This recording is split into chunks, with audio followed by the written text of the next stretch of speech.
कहानी की शुरुआत होती है टॉम नाम के एक बेहद होशियार लड़के से, जिसने अपने स्कूल के दिनों में ही मैक्सिकन ऑयल स्पिल जैसी बड़ी मुसीबत का हल निकालकर दुनिया भर की बड़ी बड़ी ऑयल कंपनीज के होश उड़ा दिए थे। उसका कॉलेज खत्म होने से पहले ही दुनिया की 8 सबसे बड़ी ऑयल कंपनीज ने उसे नौकरी और सालाना $4 लाख की तनख्वाह देने का ऑफर दिया। लेकिन इतने बढ़िया ऑफर्स को ठुकरा कर टॉम ने स्पेन के वॉल्टर मोरलैंड नाम के एक आदमी का ऑफर एक्सेप्ट कर लिया। इस काम में उसे अपने तेज तर्रार दिमाग की मदद से एक ऐसी तिजोरी को खोलना था जिसे दुनिया की सबसे सुरक्षित तिजोरी समझा जाता था। असल में इस तिजोरी में ऐसा कुछ था जो वॉल्टर हासिल करना चाहता था, मगर पिछले 80 साल से आज तक कोई भी इस अनोखी तिजोरी को तोड़ने में कामयाब नहीं हो पाया। इसके बाद वॉल्टर ने टॉम को अपनी टीम से मिलवाया। वॉल्टर ने कहा कि उसने कुछ महीने पहले एक ऐसे जहाज को ढूंढ निकाला था जो कई साल पहले समुद्र में डूब गया था। उसमें से एक डब्बा निकला जिसमें बेशुमार खजाने का पता छुपा था, मगर जल्द ही स्पेनिश सरकार को इस बारे में पता चल गया और उन्होंने वॉल्टर की ढूंढी हुई सारी चीजों को जब्त करके एक स्पेनिश बैंक की तिजोरी में बंद कर दिया।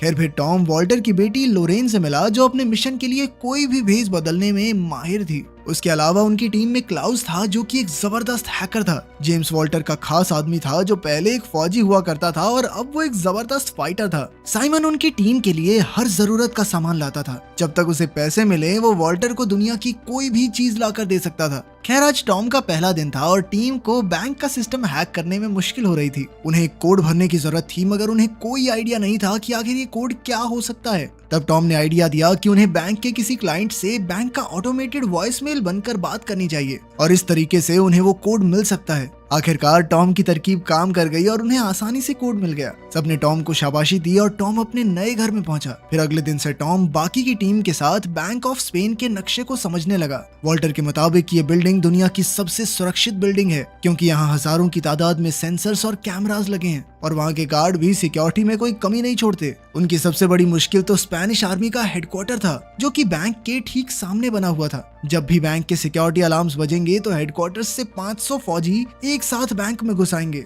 इसके अलावा बैंक का सिक्योरिटी चीफ पहले स्पेन की काउंटर टेररिज्म फोर्स का कमांडर था। अब वॉल्टर की टीम का मुकाबला ऐसी फौज से था जो किसी भी हालत में बैंक की हिफाजत करना जानती थी। इसके अलावा वॉल्टर की टीम को उस तिजोरी के अंदर के नक्शे के बारे में कोई जानकारी नहीं थी, इसलिए उन्हें एक स्कैन करके ये जानकारी हासिल करनी होगी। इस तिजोरी में घुसने के लिए उन्हें 2 चाबियों और सिक्योरिटी चीफ के फिंगरप्रिंट्स की जरूरत थी। इन्हें हासिल करने के लिए टीम ने बैंक में घुसने का फैसला किया। टॉम और साइमन सफाई कर्मचारी, लॉरेन यहाँ पर बेशकीमती पेंटिंग्स की जांच करके उनकी इंश्योरेंस बेचने आई थी और इन्हीं पेंटिंग्स के पीछे बनी तिजोरियों में वो 2 चाबियां रखी थी। जब सिक्योरिटी चीफ लोरेन को कमरे में ले जा रहा था तो लोरेन ने उसे अपनी कॉफी पकड़ा दी और इस तरह उन्हें चीफ के फिंगरप्रिंट्स तो मिल गए। इसके बाद वो पहली पेंटिंग के कमरे में पहुंची तो क्लाउस ने बैंक में कैमरा हैक कर लिए। फिर उसने लोरेन को पेंटिंग स्कैन करते हुए रिकॉर्ड किया और यही फुटेज 10 गुना धीरे धीरे करके चला दी। इसी दौरान लोरेन ने तिजोरी खोली और वहाँ रखी चाबी की बनावट कॉपी कर ली, मगर उसी वक्त अचानक वहाँ बैंक का डायरेक्टर आ गया और इधर कैमरा फिर से चालू होने में सिर्फ 20 सेकंड बाकी थे।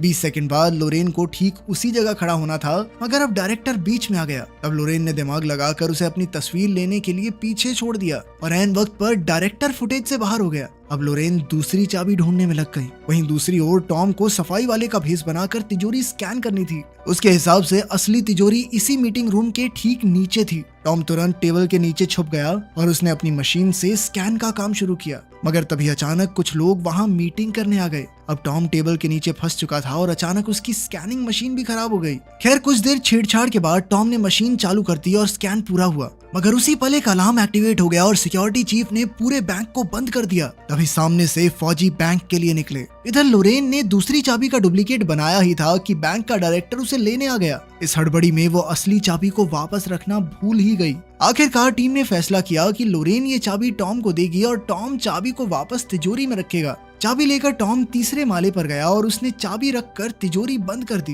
तभी अचानक उसे पता चला कि एक गार्ड उस कमरे में आ रही है। फिर टॉम दिमाग लगाकर जानबूझकर पकड़ा गया और उसने नाटक किया कि ईयरफोन्स के कारण उसे सिक्योरिटी अलार्म सुनाई नहीं दिए। ये सुनकर गार्ड ने उसे जाने दिया और आखिरकार उनका मिशन पूरा हुआ। इसके बाद टॉम ने मशीन से मिला हुआ स्कैन निकाल कर देखा तो पता चला कि तिजोरी के नक्शे में ऐसी जगह थी जो ढंग से दिखाई नहीं दे रही थी। तब उसे एहसास हुआ कि यहाँ पानी भरा हुआ है। असल में तिजोरी एक तराजू पर बनी हुई थी और जैसे ही तिजोरी खुलने पर उसका वजन बदलेगा तो तिजोरी अपने आप बंद हो जाएगी और साथ ही उसमें ढेर सारा पानी भर जाएगा। अब उन्हें समझ आ गया था कि तिजोरी में घुसने के लिए उन्हें तिजोरी के वजन को बराबर रखना होगा। फिर टॉम दिन रात एक करके वजन बराबर रखने की तरकीब ढूंढने में लग गया। वहीं दूसरी ओर साइमन और जेम्स बैंक के नीचे की जमीन की छानबीन कर रहे थे कि उन्हें टॉम की बात सच होती दिखाई दी। वो तिजोरी वाकई में एक बड़े से तराजू पर बनी हुई थी, मगर उसका वजन एकदम 0 पर टिका हुआ था। इसके अलावा एक और मुसीबत उनके सामने खड़ी थी। उस अंडरग्राउंड कमरे की दीवारें टाइटेनियम स्टील से बनी हुई थी, जो इतना मजबूत था कि उसे ड्रिल करने में 15 दिन लग जाएंगे। अपना मिशन पूरा करने के लिए वॉल्टर की टीम के पास बहुत कम वक्त था और इतने से समय में वो डिब्बा चुरा कर वहाँ से बाहर निकलना सबको नामुमकिन लग रहा था। इसलिए आखिरकार उन्होंने हार मान ली।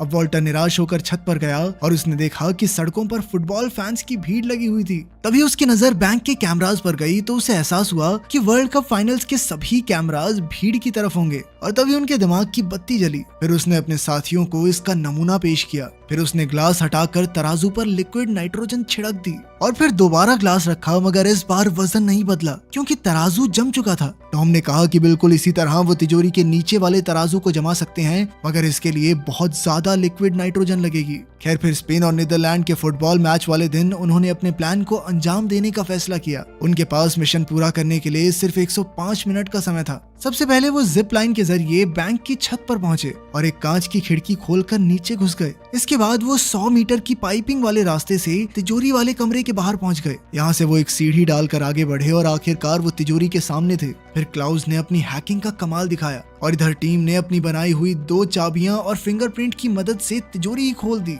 वहीं दूसरी ओर साइमन ने जमीन के नीचे बने तराजू पर लिक्विड नाइट्रोजन छिड़क कर उसे जमाने का काम शुरू किया। जल्द ही इस रिएक्शन की वजह से तिजोरी की जमीन भी जमने लगी। इधर टीम अंदर घुसकर वही डब्बा ढूंढने में जुट गई, मगर दूसरी ओर बैंक की सिक्योरिटी टीम को छत की खुली खिड़की के बारे में पता चल गया और वो तेजी से तिजोरी की ओर बढ़ने लगे। इधर वो डब्बा लोरेन के हाथ लग गया, मगर इसके बाद जो हुआ उससे सबके होश उड़ गए। असल में जेम्स एक अंडरकवर एजेंट था। अब उसके मन में लालच आ गया, इसलिए उसने अपनी टीम को धोखा देकर खुद डिब्बे पर कब्जा करने का फैसला किया। अब लोरेन के पास कोई चारा नहीं था, इसीलिए उसे जेम्स को डिब्बा देना पड़ा। मगर इससे पहले कि वो यहाँ से बाहर निकल पाते, नीचे तराजू पर लिक्विड नाइट्रोजन का असर खत्म हो गया, जिससे तिजोरी का सिक्योरिटी सिस्टम एक्टिवेट हो गया। अब टॉम, लोरेन और जेम्स तिजोरी में कैद हो गए थे और वहाँ तेजी से पानी बढ़ने लगा। जेम्स तो पहले फौजी रह चुका था, इसलिए उसे स्विमिंग आती थी और वो डिब्बा लेकर वहाँ से भाग निकला। इधर सिक्योरिटी चीफ ने इमरजेंसी का ऐलान कर दिया और उसके आदमी हथियारों के साथ तिजोरी की ओर भाग रहे थे।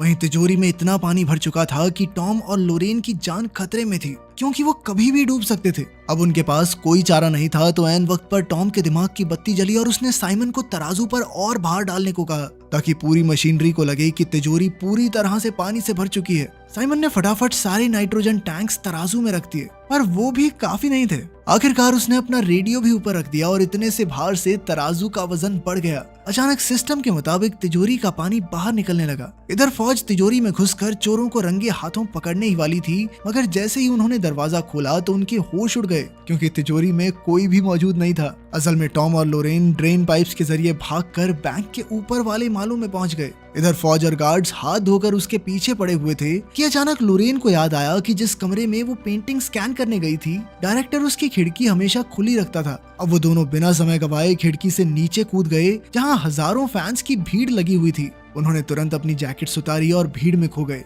इधर उनका पीछा करते हुए फौजी भी काफी करीब आ गए और अब वो पकड़े जाने वाले थे। आखिरकार वो खुद को पुलिस के हवाले करने को तैयार हो गए, पर उसी पल स्पेन मैच जीत गया और सारे फैंस खुशी से पागल हो गए। इतनी भीड़ में फौजी टॉम और लोरेन का पीछा नहीं कर पाए और आखिरकार वो दोनों बच निकले। फिर कुछ दिन बाद जेम्स ने वो चुराया हुआ डिब्बा अपने बॉस को दिया और जब उन्होंने खजाने का पता निकाला तो उसमें आईफिल टावर की लोकेशन थी। तब उन्हें याद हुआ कि ये सिक्योरिटी लोकेशन नहीं है और वॉल्टर की टीम ने उन्हें चकमा दे दिया था। आखिर में ये खुलासा होता है कि टॉम और लोरेन ने असली डिब्बा नकली डिब्बे से बदल दिया, जिस वजह से जेम्स ने नकली डिब्बा चुरा लिया। अब वॉल्टर की टीम एक रिजॉर्ट में मजे ले रही थी कि उन्होंने डब्बे से असली खजाने की लोकेशन ढूंढी। तब उन्हें पता चला कि यह खजाना बैंक ऑफ इंग्लैंड में छुपा हुआ है। इसके बाद उनकी टीम एक और नए मिशन के लिए तैयार हो गई।